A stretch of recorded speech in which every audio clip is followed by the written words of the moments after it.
এবার দক্ষিণ করিমগঞ্জ সমষ্টিতে তৃণমূল কংগ্রেস 2026-এর নির্বাচন খেলার জন্য একেবারে প্রস্তুত। শ্রীভূমি জেলার দুটি বিধানসভা কেন্দ্রে নির্বাচন খেলবে তৃণমূল কংগ্রেস। দক্ষিণ করিমগঞ্জ ও উত্তর করিমগঞ্জ সমষ্টিতে নির্বাচনে প্রতিদ্বন্দ্বিতা করবে তৃণমূল কংগ্রেস। উত্তর করিমগঞ্জ সমষ্টি থেকে তৃণমূল কংগ্রেসের জেলা সভাপতি পরিমল রঞ্জন রায়, অন্যদিকে নবাগত তৃণমূল কংগ্রেসের নেতা আজিজ আহমেদ খান দক্ষিণ করিমগঞ্জ সমষ্টি থেকে নির্বাচনে প্রতিদ্বন্দ্বিতা করবেন। নির্বাচনে প্রতিদ্বন্দ্বিতা নিয়ে দুই তৃণমূল প্রার্থী তাদের নিজের প্রতিক্রিয়া সংবাদ মাধ্যমে উল্লেখ করেন। সাথে রাজ্যসভার সাংসদ সুস্মিতা দেব বরাক উপত্যকার নিজের দল তৃণমূল কংগ্রেসে কি ভূমিকা রাখবে 2026-এর নির্বাচনে।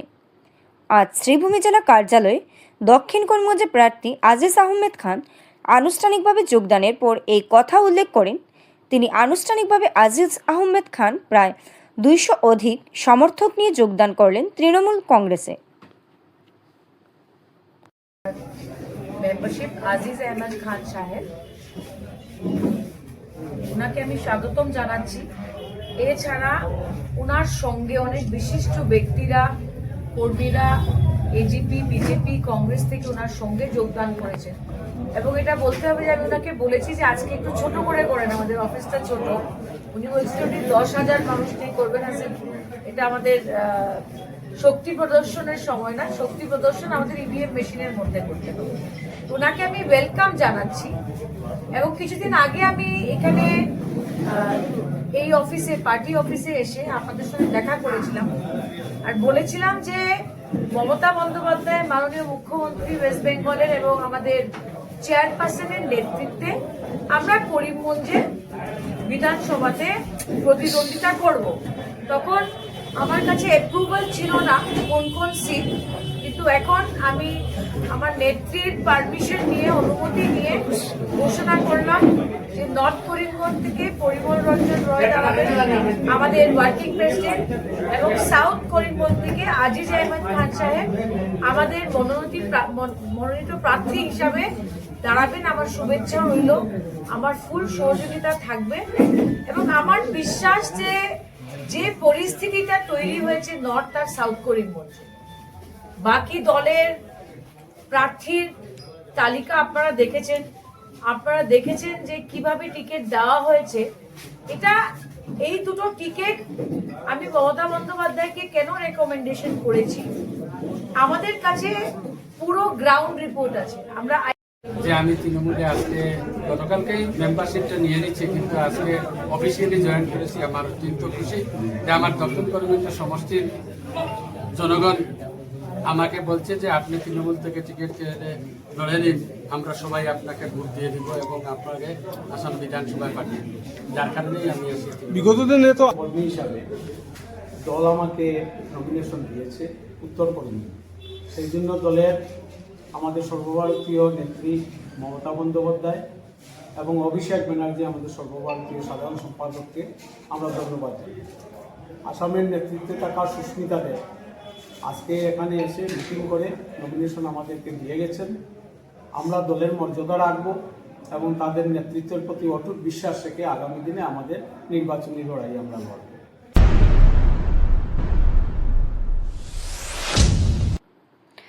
অমরচাঁদ জৈনের টিকিট ঘিরে খুব কালাইন, কংগ্রেস কার্যালয়ে বিক্ষোভ ভাঙচুর। কাছাড় জেলার কালাইন ব্লক কংগ্রেসের দলীয় টিকিট বন্টনকে কেন্দ্র করে তীব্র ক্ষোভ ও উত্তেজনার সৃষ্টি হয়েছে। সদ্য কংগ্রেসে যোগদান করা প্রাক্তন বিধায়ক অমরচাঁদ জৈনকে কাঠিগড়া বিধানসভার আসনে দলের প্রার্থী হিসেবে টিকিট দেওয়ায় ক্ষুব্ধ হয়ে ওঠেন একাংশ কংগ্রেস কর্মী ও সমর্থকরা। সূত্রের খবর, মাত্র একদিন আগে কংগ্রেসে যোগদান করেন অমরচাঁদ জৈন এবং তার পরের দিনই দলীয় টিকিট পাওয়ার ঘটনায় দীর্ঘদিন ধরে দলের সঙ্গে যুক্ত কর্মীদের মধ্যে অসন্তুষ্ট ছড়িয়ে পড়ে। এই সিদ্ধান্তকে অন্যায় ও দলীয় কর্মীদের প্রতি অবমূল্যায়ন বলে অভিযোগ করেন বিক্ষোভকারীরা। এরই জেরে কালাইন ব্লক কংগ্রেস কার্যালয়ে জড়ো হয়ে বিক্ষোভ দেখান ক্ষুব্ধ কর্মীরা। বিক্ষোভ চলাকালীন উত্তেজনা চরমে পৌঁছালে কার্যালয়ের চেয়ার টেবিল ভাঙচুর করা হয়। পরে সেই ভাঙ্গা আসবাবপত্র জাতীয় সড়কে ফেলে দিয়ে নিজেদের ক্ষোভ প্রকাশ করেন বিক্ষোভকারীরা। এতে কিছু সময়ের জন্য যান চলাচল বিঘ্ন ঘটে বলে জানা গেছে। ঘটনার পর এলাকায় উত্তেজনাপূর্ণ পরিস্থিতির সৃষ্টি হয়, যদিও পরে পরিস্থিতি নিয়ন্ত্রণে আসে বলে প্রশাসনিক সূত্রে জানা গেছে। এই ঘটনাকে কেন্দ্র করে জেলা জুড়ে রাজনৈতিক মহলে ব্যাপক চাঞ্চল্যের সৃষ্টি হয়েছে। তবে এখনও পর্যন্ত কংগ্রেসের শীর্ষ নেতৃত্বের পক্ষ থেকে এ বিষয়ে কোনো আনুষ্ঠানিক প্রতিক্রিয়া জানানো হয়নি। মূল কারণ হলো যে আমাদের স্থানীয় প্রার্থী আমরা দাবি করেছিলাম কংগ্রেস থেকে, বা গ্রাউন্ড রিপোর্টও অনেক ভালো গিয়েছিল, কিন্তু তারপরেও আমাদের স্থানীয় প্রার্থীকে টিকিট দেওয়া হয়নি। বহিরাগত একজন বিজেপিকে টেনে এনে রাজস্থানের লোক পুরা কাটিগড়ার মধ্যে শুধুমাত্র 12টা বুথের মালিক উনি রাজস্থান থেকে এসে এখানে কংগ্রেস জয়েন করে একদিনের মধ্যে জয়েন করে টিকিট পেয়েছেন। গৌরব গগৈ গৌরব গগৈ ওনাকে টাকার বিনিময়ে টিকিট দিয়েছেন।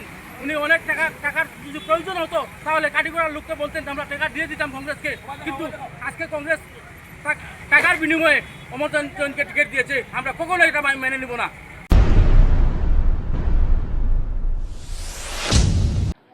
এবার নির্বাচনে বরখলা থেকে 50,000-এর অধিক ভোটের ব্যবধানে জয়লাভ করবেন বললেন কিশোরনাথ। আসন্ন বিধানসভা নির্বাচনে বরখলা আসন থেকে প্রায় 50,000-এরও অধিক ভোটের ব্যবধানে জয়লাভ করবেন সমষ্টির বিজেপি দলের প্রার্থী সমষ্টির প্রাক্তন বিধায়ক কিশোরনাথ। রবিবার বিজেপি বরখলা মণ্ডলের দলীয় কর্মী সভা শেষে সংবাদ মাধ্যমের সঙ্গে কথা বলতে গিয়ে একথা জানান প্রার্থী কিশোরনাথ। এছাড়াও এদিন তিনি চাতলা মণ্ডল, তাপাং মণ্ডল এবং শ্রীকুনা মণ্ডলেও দলীয় কর্মী সভায় অংশগ্রহণ করেন। নির্বাচনের প্রাক মুহূর্তে আগামী দিনের নির্বাচনী লড়াইয়ের রূপরেখা তৈরির উদ্দেশ্যে অনুষ্ঠিত এদিনের বরখলা মণ্ডলের কর্মী সভায় উপস্থিত বক্তারা একযোগে দলীয় প্রার্থীকে বিপুল ভোটে জয়লাভ করানোর উপর গুরুত্ব আরোপ করেন। সভায় কাছাড় জেলা পরিষদের সভাপতি কঙ্কন নারায়ণ শিকদার তার বক্তব্যে দলীয় কর্মীদের একযোগে নির্বাচনী যুদ্ধে ঝাঁপিয়ে পড়ার অনুরোধ করেন। সভায় বক্তব্য রাখতে গিয়ে প্রার্থী প্রাক্তন বিধায়ক কিশোরনাথ বলেন, বরখলা সমষ্টির উন্নয়নে এখনও অনেক কাজ করার বাকি রয়েছে, তাই বরখলার উন্নয়নের স্বার্থে এই নির্বাচনে সবাইকে এগিয়ে এসে যোগদানের মাধ্যমে তাকে বিপুল ভোটে জয়ী করানোর আবেদন রাখেন।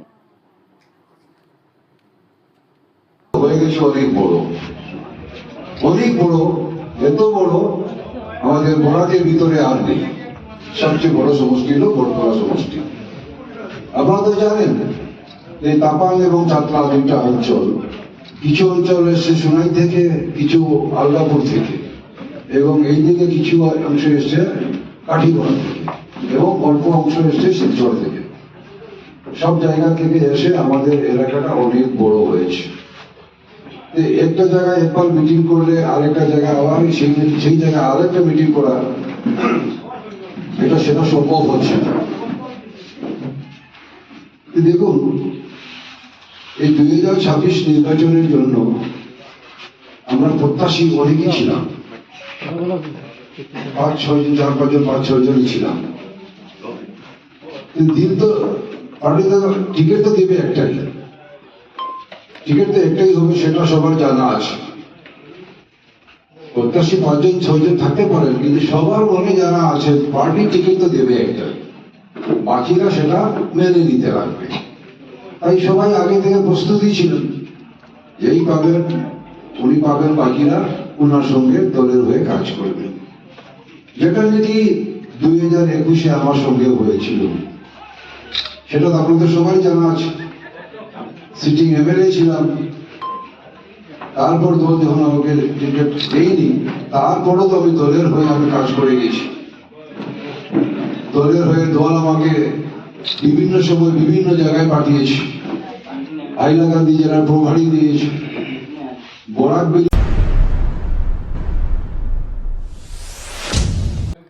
দলীয় আনুগত্য নয়, বরাকের উন্নয়ন হোক ভোটের মূল ইস্যু বিডিএফ। আসন্ন আসাম বিধানসভা নির্বাচনকে সামনে রেখে বরাক ডেমোক্রেটিক ফ্রন্ট বিডিএফ বরাকবাসীকে আহ্বান জানিয়েছেন দলীয় আনুগত্য নয়, বরং অঞ্চলের আর্থসামাজিক উন্নয়নের ভিত্তিতে ভোট দিতে।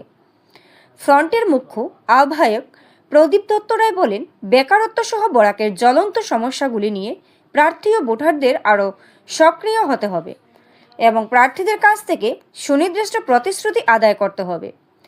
মিডিয়া সেলের আহ্বায়ক জয়দীপ ভট্টাচার্য সরকারি ও বেসরকারি উভয় ক্ষেত্রে নিয়োগ বৃদ্ধি এবং স্থানীয়দের জন্য চাকরি সংরক্ষণের দাবি তোলেন।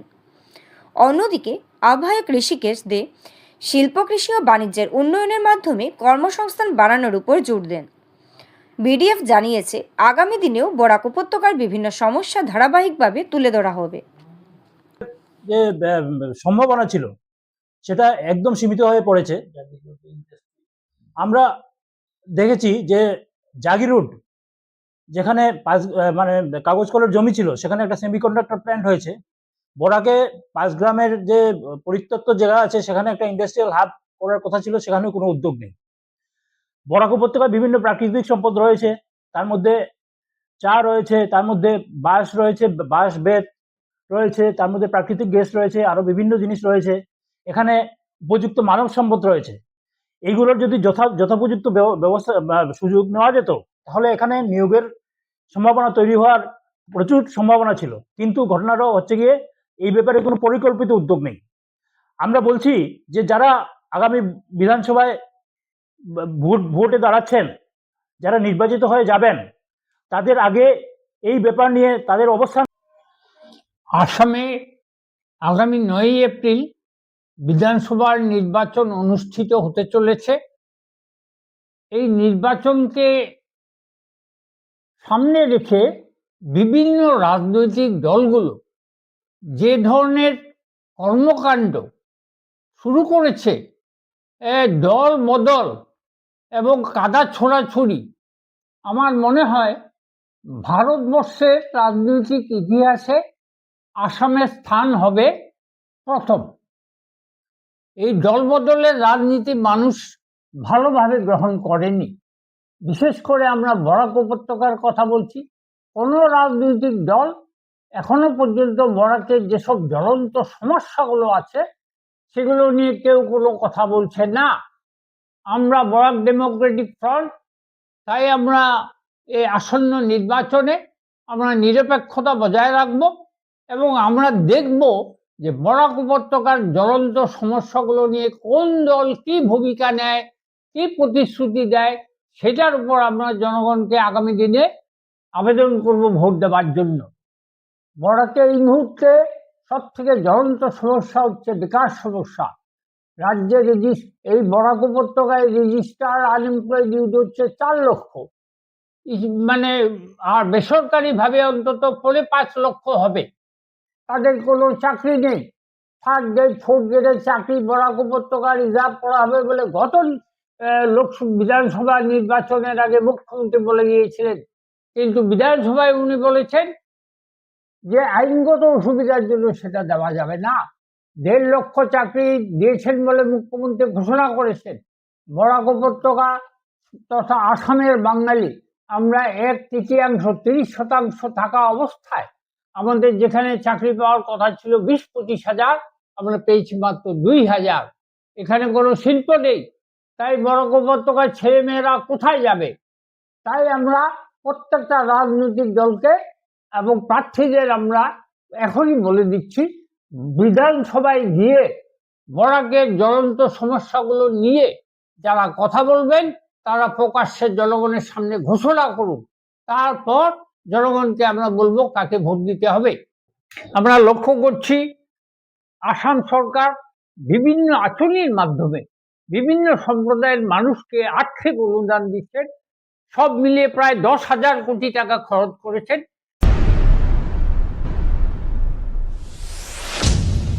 আনন্দ সংবাদ, আনন্দ সংবাদ, আনন্দ সংবাদ। আপনারা কি উন্নত ধরনের ঘর তৈরি করছেন? ঘর তৈরিতে ব্যবহৃত নানা সামগ্রী আপনারা কি সুলভ মূল্যে পেতে চাইছেন? তাহলে আপনাদের হাতের কাছে পাওয়ার সুযোগ ঘটতে চলছে। বিশ্বকর্মা অ্যালুমিনিয়াম হাউস, জেলা আয়ুক্তের বাসভবনের উল্টো দিকে, শ্রীভূমি, আসাম। আমাদের যোগাযোগ নাম্বার 9859695842। এখানে স্লাইডিং জানালা বা দরজা, ইউপিভিসি জানালা বা দরজা, false ceiling, 2 style door, texture glazing, aluminium composite panel, polyvinyl chloride ইত্যাদি নানা সামগ্রী পাওয়া যাচ্ছে। তাই সামগ্রীর প্রয়োজন হলে পা রাখুন আমাদের প্রতিষ্ঠানে। গ্রাহকদের সন্তুষ্টি আমাদের প্রাপ্তি। একবার পরখ করে নিন আমাদের প্রতিষ্ঠান থেকে সামগ্রী নিয়ে।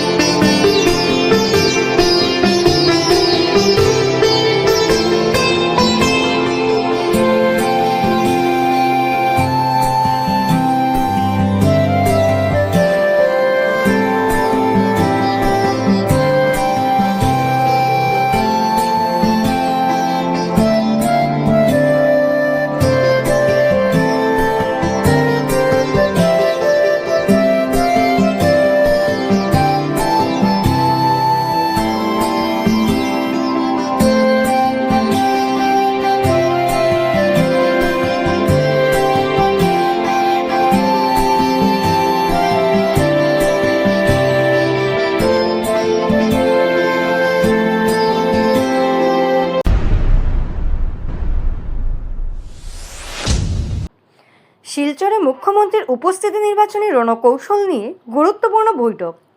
শিলচরে এক ঝটিকা সফরে উপস্থিত হন মুখ্যমন্ত্রী ডক্টর হিমন্ত বিশ্ব শর্মা। বিমানবন্দরে অবতরণের পর তিনি সোজা মেহেরপুরে মন্ত্রী কৌশিক রায়ের বাসভবনে গিয়ে একটি গুরুত্বপূর্ণ বৈঠকে অংশগ্রহণ করেন। এই বৈঠকে আসন্ন বিধানসভা নির্বাচনকে কেন্দ্র করে দলীয় রণকৌশল নির্ধারণের উপর বিশেষ গুরুত্ব দেওয়া হয়। কীভাবে নির্বাচনী প্রচার আরও জোরদার করা যায়, সংগঠনকে আরও শক্তিশালী করা যায় এবং কর্মীদের সক্রিয় করা যায়, এসব বিষয় নিয়ে বিস্তারিত আলোচনা হয়। বিশেষভাবে এবারে টিকিট না পাওয়া শিলচরের বিধায়ক দীপায়ন চক্রবর্তী, উধারবন্দের বিধায়ক মিহির কান্তি সোম এবং ধলাইয়ের প্রাক্তন বিধায়ক নিহার রঞ্জন দাসের সঙ্গে মুখ্যমন্ত্রী পৃথকভাবে সাক্ষাৎ করেন এবং তাদের মতামত গ্রহণ করেন। দলীয় ঐক্য বজায় রাখা এবং নির্বাচনের একই সঙ্গে এগিয়ে যাওয়া বিষয়ে এই বৈঠককে অত্যন্ত গুরুত্বপূর্ণ বলে মনে করা হচ্ছে। এছাড়াও মুখ্যমন্ত্রী দাবি করেন এবারে বরাক উপত্যকার 11টি আসনেই বিজেপি জয়লাভ করবে। তিনি আরও জানান শীঘ্রই কেন্দ্রীয় স্বরাষ্ট্রমন্ত্রী অমিত শাহ এবং বিজেপির জাতীয় সভাপতি জেপি নাড্ডা বরাকে নির্বাচনী প্রচারে অংশ নেবেন। মুখ্যমন্ত্রীর এই জটিকা সফর এবং গুরুত্বপূর্ণ বৈঠককে ঘিরে বরাকের রাজনৈতিক মহলে জোর আলোচনা শুরু হয়েছে। দলৰ প্ৰাৰ্থীসকলে মনোনয়ন দিব। আমাৰ ৰাজ্যিক সভাপতি দিলীপ শইকীয়া ডাঙৰীয়া উপস্থিত থাকিব, কিন্তু মই গোলাঘাটত যাম। আমাৰ অগপৰ সভাপতি অতুল বৰাৰ মনোনয়নত থাকিম। সেইকাৰণে মই অহাকালি শিলচৰ বা শ্ৰীভূমি বা হাইলাকান্দিত আহিব নোৱাৰিম। সেইকাৰণে মই গোটেইখিনি কেণ্ডিডেটক আজি ইয়াত মাতি সকলোকে মোৰ শুভেচ্ছা জনাইছোঁ। ইলেকশ্যনৰ কেম্পেইনৰ সময়ত আকৌ আহিম আৰু বেচিকেলি কালি যিহেতু মই আহিব নোৱাৰোঁ, সেইকাৰণে আমাৰ গোটেইখিনি কেণ্ডিডেটক একেলগে আজি শুভেচ্ছা জনাবৰ কাৰণে মই শিলচৰ আহিছিলোঁ।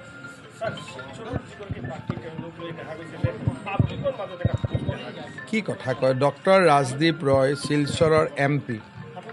পাৰ্লিয়ামেণ্টত মই আটাইতকৈ শুনা ভাল স্পীচটোৱে ৰাজদীপ ৰয় আছিলে, যেতিয়া নৰেন্দ্ৰ মোদী ডাঙৰীয়াৰ নো কনফিডেন্স মোশ্যনৰ সময়ত দিছিলে। আৰু ৰাজদীপ ৰয়টো আমাতকৈ আগতে বিজেপি, গতিকে ৰাজদীপ ৰয়ৰ ওপৰত কোনো মানুহৰ নিগেটিভিটি নাই। এইটো এনেই ইটো সিটো বনাই থকা কথা। হায়েষ্ট ভোটত ডক্টৰ ৰাজদীপ ৰয় জিকিব।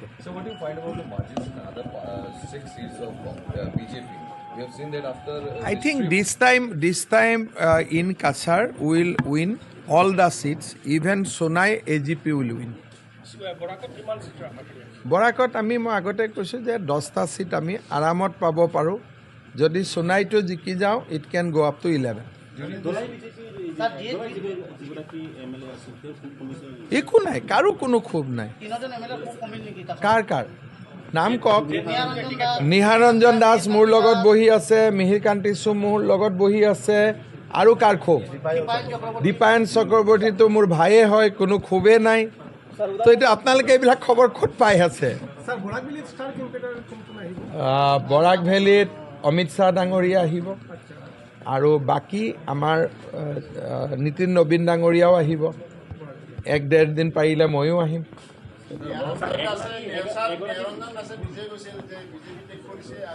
এতিয়া নিহাৰঞ্জন দাস মোতকৈও কট্টৰ বিজেপি।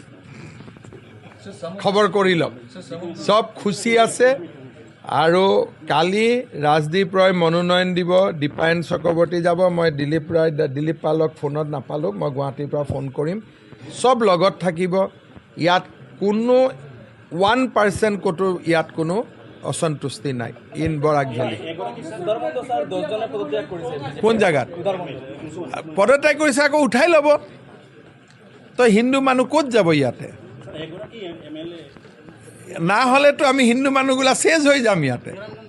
তো কোনো ইয়াত ৰেজিগনেশ্যন নাই, সব হিন্দু মানুহ এক জায়গায় আছে, বৰাকবাসী এক জায়গায় আছে। আৰে অমৰ চান্দ জৈনটো আজি 5 সালৰ পৰা বিজেপিত নাই, মই আহিলেও দেখা নাপাওঁ। অমৰ চান্দ জৈন বিজেপিত আছে বুলি মই নাজানোৱে। লাষ্ট 5 ইয়াৰ্ছত টিকট পোৱাৰ আগতেও তেওঁ বিজেপিত ত্যাগ কৰিছিলে নেকি? আজিতো মই ইমান দিন বৰাক ভেলীত আহি আছোঁ, তেওঁক মই দেখাও নাই।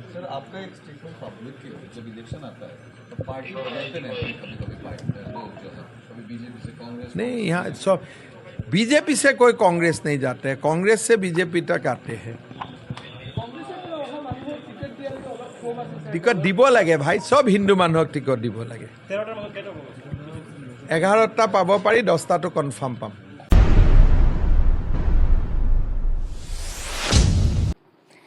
ডক্টর রাজদীপকে বকেয়া অর্থ পরিশোধের আহ্বান ইভেন্ট ডেকোরেটার্স ওয়েলফেয়ার অ্যাসোসিয়েশনের।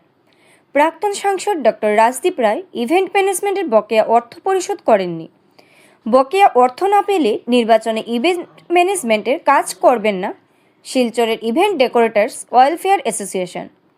রবিবার শিলচরে এক সাংবাদিক সম্মেলনে শিলচরের ইভেন্ট ডেকোরেটার্স ওয়েলফেয়ার অ্যাসোসিয়েশনের সভাপতি জয় বর্দিয়া বলেন, 2018 সালের 8 জুন জীবনজ্যোতি হাসপাতালের উদ্বোধনী অনুষ্ঠানের 8,26,000, মন কি বাত অনুষ্ঠানের 75,000, জীবনজ্যোতি হাসপাতালের ক্যাথ ল্যাব বসানোর অনুষ্ঠানের 5,90,000 এবং অন্যান্য অনুষ্ঠানের চেকের মাধ্যমে 30 লক্ষ টাকা ইত্যাদি 49 লক্ষ টাকা পরিশোধ করা হয়নি। তিনি বলেন, এই অর্থ পরিশোধ করলে তারা নির্বাচনে কাজ করবেন। এর জন্য ডক্টর রাজদীপ রায় তাদের সঙ্গে বসে মীমাংসা করতে পারবেন। অন্যথায় নির্বাচনে ডক্টর রাজদীপ রায়ের কোনো ধরনের কাজ করবেন না বলে জানান তিনি। কাজ করতেছি সব মিলিয়ে আমরা।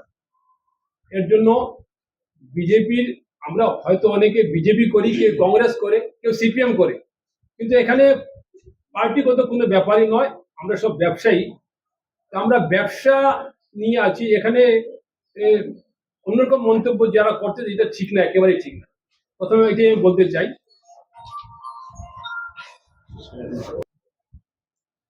পয়সা বাকি পয়সা আমার অনেকের কাছেই থাকে, কিন্তু প্রথমবার এরকম পয়সা না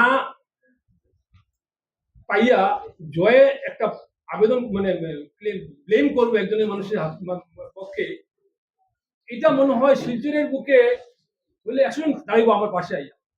জয় পয়সা পাইয়াও টাকা করে না, অনেক সময় কয় না, কেউ বহুত পয়সা কয় না। এই মানুষটার এখানে যেভাবে আমি বারবার তারা কইতেছি, ও কাছে কোনো এক পয়সা পায় না, মানে যেভাবে লেখা হচ্ছে যে খণ্ডন করতেছে একদম, মানে যে কোনো পয়সাই পায় না। এটা আমি প্রথম কাজ করছি তার যে ওপেনিংটা, জীবনজ্যোতি হসপিটাল ওপেনিং এর কাজটা হয়েছিল 8/6/2018-তে। ও বলতেছে এটা তো আমি মালিক না। যখন কাম দিছে তখন ও মালিক ছিল। কেউ যদি নাকি আমি স্বেচ্ছায় কাজটা করছি এখানে গিয়া, যে আমি কেউ আমার কইছে না কাজের কথা, আর আমি গিয়ে নিজের মন থেকে আমি করেছি, ওপেনিং কাম আছে করে নিজের মন থেকে কাজ করছি। আমি সমস্ত দায়িত্ব নিছি। আমি লেডিস স্কিন থেকে ধরিয়া মিষ্টি টিষ্টি, স্টেজের মিষ্টি, বাকি পাবলিকের মিষ্টি, চা কফি, সমস্ত দায়িত্ব আমি নিছি নিজের কাজটা করে। আমি সব মন থেকে করছি আমি, না কেউ কইছে? যদি কেউ কইয়া থাকে, কে কইছে আমার একদিনে আমরা ডাইরেক্ট কইতে লাগবো যে আমি কইছিলাম কাজের কথা, বা জয় মন থেকে করছে, এটা স্পষ্ট করতে লাগবো। প্রথম কথা এটা যে জয়ের আমি কইছি, অন্য কেউ কইছে না। আমারে একমাত্র ডাক্তার রাজদীপ রায় কইছে এই কাজটা করার লেগিয়া। মুখ্যমন্ত্রী সর্বানন্দ সোনোয়াল সঙ্গে আমরা হিমন্ত বিশ্ব শর্মা সব লিডিং সব আসলো, মন্ত্রীরা আসলো, বড় প্রোগ্রাম হয়েছে এখানটায়। 8,26,000 টাকা আমার বিল হয়েছে। আমি বুঝছি বিলই পাইছে না, আজকে 8 বছর হয়ে গেছে, আমি বিল পাইছি বিল না অনেকে বিল 3বার বিল দিয়েছে, 3বার আমি হাতে দিয়েছি বিলটা নিয়ে, তবু কইছে বিল পাইছি না। অনেকে এনটিতে আছি না অন্য কোনো রাজনৈতিক দলের এনটিতে আছি। আমরা এখানে ব্যবসা করার অ্যাসোসিয়েশন, আমরা ব্যবসাতে জড়িত, আমরা ব্যবসাতেই সীমিত। আমরা বিভিন্ন সময় বিভিন্ন সংগঠনের কাজ করতে হয়, বিজেপির কাজ করতে হয়, কংগ্রেসের কাজ করতে হয়, বিভিন্ন সংগঠনের কাজ করতে হয়। তো আমাদের কালকে ডক্টর রাজদীপ রায় মহাশয় আমাদের অ্যাসোসিয়েশনের পেটে যেটা আমরা কাছাড় জেলা বিজেপিকে আমরা স্মারকপত্র দিয়েছিলাম, উনি বলেছেন এই নামের কোনো অ্যাসোসিয়েশনকে উনি চেনেন না। ভেরি গুড, না চিনতে পারেন, কিন্তু আমাদের অ্যাসোসিয়েশনের প্রেসিডেন্ট জয়কুমার বর্দিয়ার ওনার কাছে পাওনা টাকা আছে। এটা তো উনি হয়তোবা কিছু পোর্টালকে বলেছেন যে কোনো লেনদেন নেই। আবার আমরা একটা বিটিএন এর মাধ্যমে উনি স্বীকার করেছেন 2-4 লাখ টাকা হতে পারে জীবন জ্যোতির, এটা উনার একা নয়। কিন্তু এখানে জীবন জ্যোতির 2-4 লাখ টাকা বিল নয়, এখানে জীবন জ্যোতির ওপেনিং এর বিল আছে, জিএসটি বিল আছে জীবন জ্যোতির নামে 8,26,000 টাকার বিল এখানে আছে। এটা হচ্ছে জীবন জ্যোতির ওপেনিং এর বিল, ডেট হচ্ছে 8/6/2018। এটা হচ্ছে জীবন জ্যোতির ওপেনিং এর বিল। উনি আবার জীবন জ্যোতির নামে আবার উনি একটা এক্সপ্লোর ভ্যালি একটা ইন্টারভিউতে বলেছেন যে 30/4/2023 যে ক্যাথ ল্যাব ওপেনিং হয়েছে ওটা নাকি সরকারি প্রোগ্রাম। আমরা